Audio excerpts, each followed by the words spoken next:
आप सभी का हमारे YouTube channel MSS medical student support में बहुत बहुत वेलकम। तो आज का हमारा जो न्यू वीडियो रहने वाला है, इस वीडियो के अंदर हमें एनाटॉमी एंड फिजियोलॉजी के सारे क्वेश्चंस पढ़ने हैं, समझने हैं, सीखने हैं।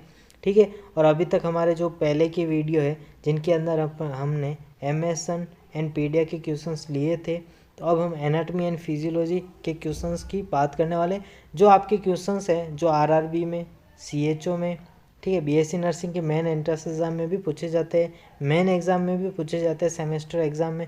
तो वो सारे क्वेश्चंस इस सेशन के अंदर डील करने वाले, ठीक है, समझने वाले, सीखने वाले।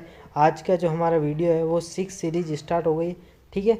तो हमारा रेगुलर वीडियो हमारे अब से आने वाला है, सारे स्टूडेंट्स वेट कर रहे हैं। ठीक है।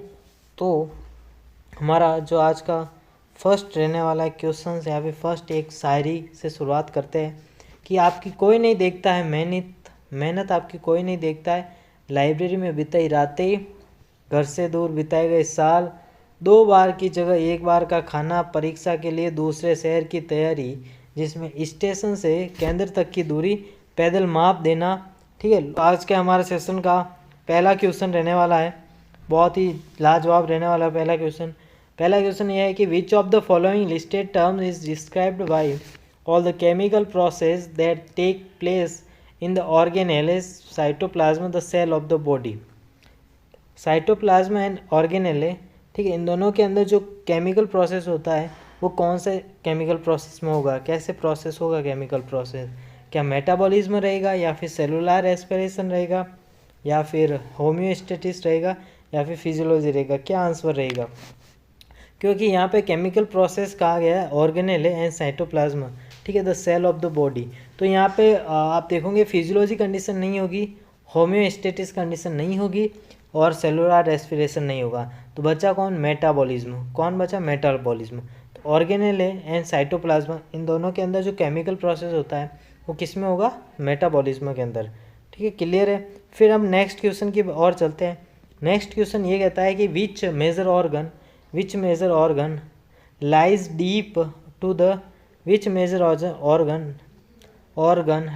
Deep to the right hypochondriac region. Right hypochondriac region के अंदर कौन सा ऑर्गन है? तो कौन सा ऑर्गन रहेगा राइट हाइपोकॉन्ड्रिक? स्टोमक है जो आपके लेफ्ट साइड रहेगा, ठीक है, स्प्लीन भी लेफ्ट साइड है, ड्यूडिनम स्टोमक के जस्ट नीचे रहता है। ठीक है। तो यहाँ पे ये तीनों ही ऑप्शन नहीं रहेंगे, तो आपके लास्ट एंड फाइनल ऑप्शन कौन सा रहेगा? लीवर। लीवर कौन सा होता है? Right hypochondriac region. अगर इधर पेन होवे, ठीक है, अगर राइट हाइपोकॉन्ड्रिक रीजन के अंदर अगर पेन हो रहा है तो वो कंडीशन रहती है या तो लीवर सिरोसिस है, या फिर बॉडी के अंदर कोई ना कोई लीवर से रिलेटेड कोई ना कोई डिजीज़ होने वाली, या फिर गॉल ब्लैडर स्टोन के कारण भी आपके राइट हाइपोकॉन्ड्रिक रीजन के अंदर पेन एहसास होता है या फिर पेन महसूस होता है। फिर नेक्स्ट क्वेश्चन है which plane of the body divides into dorsal and ventral region. ठीक है, बॉडी के 2 प्लेन होते हैं, ठीक है, आपने सेक्शन पढ़े होंगे बॉडी के, इस टाइप से बॉडी के सेक्शन रहते हैं। तो इन सेक्शंस के अंदर ये सेक्शन कौन सा रहेगा? डोर्सल रहेगा, इसमें से डोर्सल और वेंट्रल रीजन कौन सा रहेगा? यहाँ पे ट्रांसवर्स रहेगा, एक्सियल रहेगा, कोरोनल रहेगा, या सजाइटल रहेगा? तो आपको आंसर होना चाहिए कि जो डोर्सल एंड वेंट्रल रहता है वो कैसे रहता है? Frontal and back. कैसे रहता है? फ्रंटल एंड बैक रहता है। ठीक है, कैसे रहेगा? फ्रंटल एंड बैक, जिसे हम क्या कहते हैं? कोरोनल सुचर कहते हैं। आंसर क्या रहेगा? Coronal suture. क्लियर है यहाँ तक?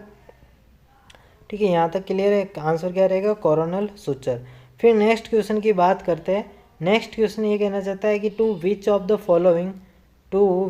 Following does the tissue level of structure organization refer. कि टिश्यू लेवल क्या रहेगा ऑर्गेनाइजेशन का? तो यहाँ पे आंसर क्या बनेगा? Atom, ions, molecules and electrolytes, तो ये आंसर नहीं है। माइटोकॉन्ड्रिया तो ATP का है, तो ये भी नहीं है, क्योंकि यहाँ पे टिश्यू लेवल स्ट्रक्चर की बात की गई। और नेफ्रॉन, एल्वुलाइस, विलस, लोब्यूल्स, ये भी नहीं है। ये किसके बारे में? किडनी के बारे में। तो यहाँ पे किडनी की बात भी नहीं की, यहाँ पे टिश्यू की बात की है। तो मसल्स, नर्वस एंड कनेक्टिव, ये सारे टिश्यू है। ठीक है, 4 टाइप के टिश्यू होते हैं, muscular tissue, nervous tissue, connective tissue, epithelial tissue. ठीक है, क्लियर है। 4 टाइप के टिश्यू होते हैं, और 3 आपके जो स्किन की लेयर्स होती है। ठीक है, इस बात का ध्यान रखना। फिर नेक्स्ट क्वेश्चन है the directional term superior in anatomy means which of the following.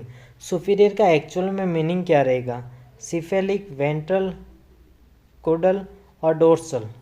ठीक है, सिफेलिक, वेंट्रल, कोडल और डोर्सल। तो इनमें से आपको ये बताना है कि सुपीरियर, तो सुपीरियर का मीनिंग रहेगा यहाँ पे हेड ऑफ द रीजन। क्या, हेड ऑफ द रीजन। ठीक है, हेड ऑफ द रीजन रहता है। तो इसका आंसर जो है वो अपन देखते हैं कि हेड ऑफ द रीजन हमेशा सिफेलिक को कहते हैं। किसे कहते हैं, सिफेलिक को। यहाँ तक क्लियर। फिर नेक्स्ट सेकंड क्वेश्चन है कि which of the following is the best definition of physiology. Anatomy and physiology आप बहुत बार पढ़ते हो, समझते हो, सीखते हो। तो यहाँ पे आपको एनाटॉमी की बेस्ट डेफिनेशन देनी है। यहाँ पे बेस्ट डेफिनेशन रख रखी है। तो आपको इनमें से कौन सी बेस्ट डेफिनेशन है वो रहने वाली है, उसके बारे में देखते हैं। The microscopy study of tissue and cell, the study of how the body works, all the chemical process that take place in the organelle of the body cells, the body automatic tendency to maintain a relatively constant internal। तो यहाँ पे इनमें से जो सबसे best है कि आपकी बॉडी फंक्शन कैसे करती है, आपकी बॉडी क्या करती है, फंक्शन। तो यहाँ पे फंक्शन की जगह एक वर्ड लिखा हुआ वर्क। ठीक है, वर्क करना, फंक्शन करना, बात क्या है, एक ही है। तो आंसर क्या रहेगा, बी रहेगा। क्या आंसर रहेगा, बी। बी में क्या रहेगा, the study of how the body works, कैसे बॉडी आपकी वर्क करती है। और क्या कह सकते हैं डेफिनेशन कि आप देख सकते हो बॉडी के क्या फंक्शंस रहते हैं, क्या रोल रहते हैं। ठीक है, क्लियर है। फिर नेक्स्ट क्वेश्चन की तरफ अपन बात करते हैं कि anatomically position could be described as which of the following. Anatomically position कौन सी रहेगी जो फॉलोइंग यहाँ पे दी गई। एक पोजीशन है लाई डाउन प्रोन पोजीशन, एक है लाइंग डाउन सुपाइन पोजीशन, एक है standing displaying the ventral surface of the body, और एक है standing with arms and leg abducted. Anatomically position कौन सी डिस्क्राइब कर सकते हैं, नॉर्मल पोजीशन में कौन सा रहेगा कि कोई भी है जो क्या रहेगा। ठीक है, नॉर्मली अपन देखते हैं कि जो लेग एंड जो आर्म्स है वो एबडक्टेड होने चाहिए, ये कोई कंसेप्ट है नहीं। ठीक है, और आप लाइंग डाउन प्रोन, ये भी कोई कंसेप्ट है नहीं, और सुपाइन पोजीशन का भी कोई कॉन्सेप्ट नहीं है। प्रोन मतलब उल्टा सोना, ये नहीं है। सुपाइन का मीन्स आप सो रहे हो एकदम ये सीधा सो रहे हो, प्रोन का मतलब उल्टा रहेगा यहाँ पे। तो यहाँ पे एक ही आंसर बचा है, वो है standing displaying the ventral surface of the body.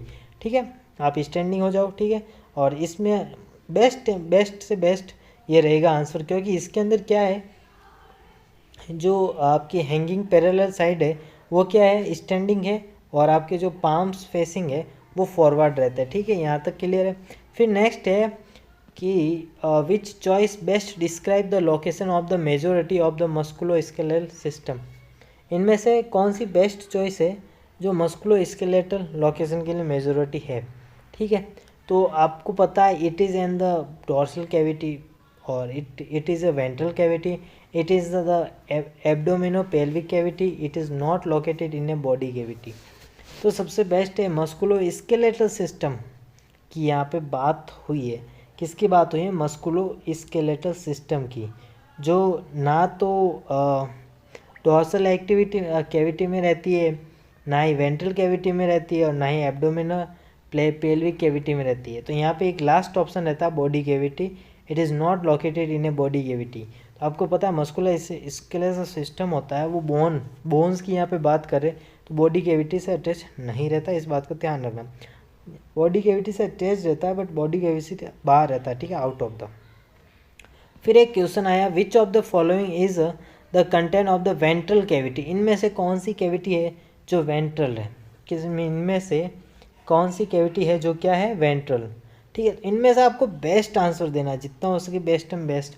Heart and legs ventral cavity नहीं है, ब्रेन एंड स्पाइनल कॉर्ड भी नहीं है, और गट, किडनी, लीवर, पेनक्रियाज, स्प्लेन, ये सब ऑर्गन में आ गए, ये सब वेंट्रल कैविटी नहीं है। तो विसरा जो है वो क्या है, वेंट्रल कैविटी।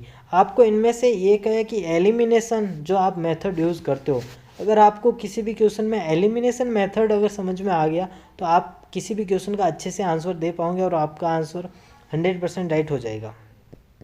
रीज़न है कि आपको आंसर एक तो क्वेश्चन के अकॉर्डिंग रखना है आंसर, और प्लस पॉइंट ये रहता है आपके ये तीन ऑप्शन को आपको एलिमिनेट अगर करना आ गया तो आप आराम से बेस्ट आंसर दे पाओगे, अपना बेस्ट जवाब दे पाओगे। ठीक है, नेक्स्ट क्वेश्चन की तरफ चलते हैं कि विच ऑफ द स्टार्टेड या स्टेटेड रिलेशनशिप इज़ करेक्ट। कौन सा है जो रिलेशनशिप क्या है करेक्ट है जो यहाँ पे दे रखा है आंसर। तो heart is inferior to the clavicle, एक ये है। तो shoulder is distal to the carpal. Carpal और सोल्जर बोन के कोई भी कनेक्शन है नहीं, तो ये तो पहले ही कट हो गया। The phalanges is proximal to the metacarpus. भाई फेलेंजर और मेटाकार्पस इन दोनों में प्रोक्सिमल का कोई कॉन्सेप्ट नहीं है। The eye is medial to the eyebrow, यार eye middle to the eyebrow, no concept. तो एक ही रिलेशन करेक्ट यहाँ पे लग रहा है, वो है कि जो हर्ट है, ठीक है, हर्ट के इन्फीरियर होता है वो क्लेविकल, क्लेविकल के वहाँ जो हर्ट का है इन्फीरियर रहता है। ठीक है, इस बात पे ध्यान रखना। क्लियर है, क्लियर है। फिर नेक्स्ट क्वेश्चन की तरफ। क्वेश्चन सारे इजी है, ठीक है। नेक्स्ट क्वेश्चन भी यही ऐसा कैसा है, same to same. Next question क्या कहना चाहता है, नेक्स्ट क्वेश्चन है कि which which of the started relationship is correct. Heart is superior, heart is superior to the large intestine. The soldier is distal to the metacarpus. The phalanges are proximal to the carpus. The eye is a medial to the। तो इनमें से कौन सा relationship है जो correct बता रहा है, कौन सा करेक्ट रहेगा। तो यहाँ पे भी क्या रहेगा कि the heart is superior to the large intestine. आपकी जो लार्ज इंटेस्टाइन है वो सुपीरियर रहती है। ठीक है, क्या लार्ज इंटेस्टाइन के सुपीरियर रहता है हार्ट, ये ठीक बात है। अब यहाँ पे डोर्सल, सोल्जर, फेलेंजर ये भी गलत है। और the eye is medial to the nose, नहीं नहीं नहीं, ये सारी गलत बातें हैं, एक ही राइट रहा है यहाँ पे। ठीक है, नेक्स्ट है what is the study of how body part function called. Body part कैसे फंक्शन करते हैं उसको क्या कहेंगे। तो सिंपल सी कंडीशन होम्योस्टेटिस यहाँ पे कहेंगे, होम्योस्टेटिस कंडीशन यहाँ पे कहेंगे नहीं। मेटाबॉलिज्म कोई होगा नहीं। हिस्टोलॉजी कोई हिस्ट्री के बारे में अगर है कंडीशन तो हिस्टोलॉजी है। तो यहाँ पे एक बॉडी पार्ट कैसे फंक्शन करता है तो फिजियोलॉजी में आएगा। क्लियर है। फिर नेक्स्ट क्वेश्चन की तरफ चलते हैं कि which of the following correct describe the two named body part. Body part के टू नेम्ड क्या रहेंगे, ठीक है। तो आपका आंसर होना चाहिए the elbow is proximal to the shoulder, the phalanges are distal to the carpal, the ribs are proximal to the sternum, the elbow is distal to the knee. The elbow is proximal to the shoulder, ठीक बात है। यहाँ पे to named which of the following correctly describe the two name, क्या answer, क्या question है, two named body parts. तो यहाँ पे the elbow is proximal to the shoulder, ये गलत बात है। द phalanges आर डिस्टल, ये थोड़ी ठीक है कि phalanges डिस्टल होता है किसके, कार्पस के, ठीक है। ये डिस्टल होता है यानी कि नीचे होता है, प्रोक्सिमल यानी ऊपर, डिस्टल यानी नीचे पार्ट से क्या होते हैं, जुड़े होते हैं, कार्पस phalanges, ठीक है। The ribs are proximal to the sternum. अब रिब्स प्रोक्सिमल के स्टर्नम, ये कोई कंसेप्ट है ही नहीं। द एल्बो इज डिस्टल, ठीक है, डिस्टल है, बट नी के यहाँ कोई कंसेप्ट नहीं। एक क्या आंसर बचता है वो the phalanges are distal to the carpal, right correct answer है। अब अपन नेक्स्ट देखते हैं कि complete the sentence correctly. Cervical vertebra are, cervical vertebra are, क्या है इसका answer, cervical vertebra are, cervical vertebra are क्या है, superior to the rib cage, inferior to the thoracic vertebra located between the thoracic and sacral vertebra, fuse into a single bone called the sacrum। तो यहाँ पे answer ये रहेगा superior to the rib cage, क्या रहेगा, superior to the rib cage. The dorsal body cavity contain which of the following, तो answer रहेगा brain and spinal cord, dorsal body cavity रहती है। क्लियर है। The does the process known as anabolism, anabolism क्या है, देखो तीन चार, एक मेटाबॉलिज्म होता है, एक होता है कैटाबॉलिज्म, क्या होता है, कैटाबॉलिज्म, और एक वर्ड होता है एनाबॉलिज्म, क्या होता है, एनाबॉलिज्म। मेटाबॉलिज्म तो आप प्रोसेस बताइए, कैटाबॉलिज्म क्या होता है वो जान लेते, एनाबॉलिज्म क्या होता है वो जान लेते। ठीक है, क्लियर है। एनाबॉलिज्म क्या होता है कि the use of energy for production, ये बात सही कही कि जो एनर्जी होती है, एनाबॉलिज्म क्या होता है, एनर्जी के रिलेटेड, जो एनर्जी यूज़ करनी है, ठीक है, chemical substances, the use of energy for producing chemical substances, जो भी केमिकल रिएक्शंस हो रही है उसके अंदर एनर्जी प्रोड्यूस करना, एनाबॉलिज्म। ठीक है, एनाबॉलिज्म। ठीक है, metabolism the break down phase of metabolism. ठीक है, द प्रोसेस ऑफ, ठीक है ठीक है ठीक है। कैटाबॉलिज्म यानी टूटना, तो यहाँ पे ब्रेक डाउन, अगर कैटाबॉलिज्म अगर ऑप्शन में आता तो यहाँ पे ए रह मतलब बी रहता। ठीक है, तो यहाँ पे क्या रहेगा आंसर, ए। क्लियर है। फिर नेक्स्ट क्वेश्चन की तरफ चलते हैं अपन। What does hypochondriac, what does hypochondriac, what does hypochondriac का मीन्स क्या है एक्चुअली में, ये क्या कंडीशन है, टू फ्यू कॉन्ड्रिया, नो कंडीशन, कॉन्ड्रिया के बारे में तो है नहीं। ये एक रीज़न होता है abdomen inferior to the ribs, ये थोड़ा अच्छा आंसर है। बाकी इसके अलावा आप देखोगे अलाइनमेंट कंप्लेंट करना, कार्टिलेज के बारे में, ये कोई एब्डोमेन के रिलेटेड, हाइपोकॉन्ड्रिया की जब भी कंडीशन कहे तो आपके एब्डोमेन के रिलेटेड है। ठीक है, क्योंकि आपको पता ही है right hypochondriac region, left hypochondriac region, तो ये सर क्या है, एब्डोमिनल इन्फीरियर। ठीक है, फिर एक अच्छा सा क्वेश्चन आया है, नया क्वेश्चन है, जान लीजिए। एनाटॉमी एंड फिजियोलॉजी में बहुत बार क्वेश्चन से पूछा गया है और इसके बहुत सारे स्टूडेंट ने गलत जवाब दिए हैं। क्या क्वेश्चन क्या कहना चाहता है, ये क्वेश्चन है जो 2017 के एग्ज़ाम में पूछा गया है। 2017 में पूछा गया क्वेश्चन है कि if A medical image displays internal anatomy in mid sagittal section, which of the following describe the section। तो यहाँ पे क्या कहना चाहता है, ठीक है, क्वेश्चन क्या कहना चाहता है, क्वेश्चन को ध्यान से पढ़े, ध्यान से समझे, क्या क्वेश्चन को ध्यान से पढ़ना है कि जो आपके medical image displays internal anatomy है, मिड सजाइटल सेक्शन है, विच of the following describe the section, ये सेक्शन आपकी क्या डिस्क्राइब करना चाहता है, मिड सजाइटल सेक्शन। तो यहाँ पे ए के अंदर लिखा हुआ है a vertical section through the nose and umbilical, a vertical section through the nose and umbilicus that divided the body into right and left half, a vertical section through the nose and umbilicus that divide the, तो ये right answer A है। ठीक है, फिर next question की तरफ चलते हैं अपन। नेक्स्ट क्वेश्चन भी बड़ा है कि which of the following best describe the anatomical position. Anatomical position की बेस्ट पोजीशन क्या रहेगी, स्टैंडिंग, वर्टिकल, हॉरिजॉन्टल पार्ट नहीं रहेगा, ये भी आंसर नहीं। Standing the attention with head thumbs vertical, नहीं नहीं नहीं नहीं नहीं, ये भी नहीं रहेगा। दो आंसर कट, अब दो क्वेश्चन बचे, सी और D. Standing at is with hands close behind your back while adjusted and dorsal sacrum, नहीं नहीं नहीं। स्टैंडिंग वर्टिकल ठीक है। आर्म्स पैरेलल, ये भी बढ़िया, आर्म्स पैरेलल होना चाहिए। नेक्स्ट क्या, lateral to the ribs, ribs lateral, ठीक है। Hands inferior and to the बोलो सफाइनेट, एल्बो क्या होती है, सुफिनेट, ठीक है, क्लियर है। आंसर क्या रहेगा, डी। फिर नेक्स्ट क्वेश्चन की तरफ, नेक्स्ट क्वेश्चन है आपके लिए इजी है कि which term describe the location of the adrenal gland with the reference to the kidney. तो आपकी ये तो है किडनी, एक बार मैं अच्छे से डिस्क्राइब कर देता हूँ आपको। ये आपकी किडनी है, ये आपकी किडनी है। अब यहाँ पे कहा गया एडिनल ग्लैंड, ये यहाँ पे आपके एडिनल ग्लैंड प्रेजेंट है, ठीक है, मैंने प्रेजेंट करवा दी। अब आपको इनमें से आंसर देना, प्रॉक्सिमल नहीं रहेगा, डिस्टल नहीं रहेगा, इन्फीरियर नहीं रहेगा, यहाँ पे सुपीरियर है, इन्फीरियर यहाँ पे चीज़ होती तो इन्फीरियर होता है, यहाँ पे सुपीरियर आंसर रहेगा, ठीक है। किडनी, ठीक है, किडनी और एडिनल ग्लैंड।